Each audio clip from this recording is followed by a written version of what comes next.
বাবা, আমরাই ভিডিও দিচ্ছি, তোমরা ঠিকই দেখছো। আমরা দুজন, হ্যাঁ আমরা দুজনেই ভিডিও দিচ্ছি, অনেকদিন পর ভিডিও দিচ্ছি। আমি তো ভেবেছি তোমরা সত্যি সবাই ভুলে গেছো, আমি জানি তোমরা ভুলবে না, সবাই আমার ভিডিওর জন্য অপেক্ষা করো। তো আজকে ভাবলাম একটা মিনি ব্লগ দিয়ে শুরু করি, অনেকদিন পর এবার ভিডিও দেবো ভাবছি, তো এবার ভাবলাম মিনি ব্লগ দিয়ে শুরু করি। দেখো অর্পিতা হাই করে দিল। এখন আমরা দুজন গেছি মাম্মামকে ডাক্তার দেখাতে। তো অন্নপ্রাশনের পর তো ভিডিও দেওয়াই হয়নি, তারপর প্রায় হয়ে গেল 2 মাস।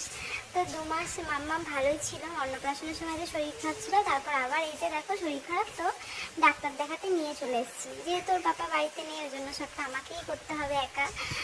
একা বলতে আমি এসেছি আর অর্পিতা এসছে। তো দেখো আমাদের ডাক্তার দেখানো হয়ে গেছে, আমরা বাড়ি চলে এসেছি, আর এসে আমি বিরিয়ানি খাচ্ছি। আর তোমাদেরকে শেয়ার করবো আরও একটা জিনিস, মাম্মাম দেখো দাঁড়াতে শিখে গেছে। তো চলো আজকের ভিডিওটা কেমন লাগলো অবশ্যই কমেন্ট করে জানাবে, আর খুব সুন্দর সুন্দর ব্লগ নিয়ে আসছি, তোমরা দেখতে থেকো।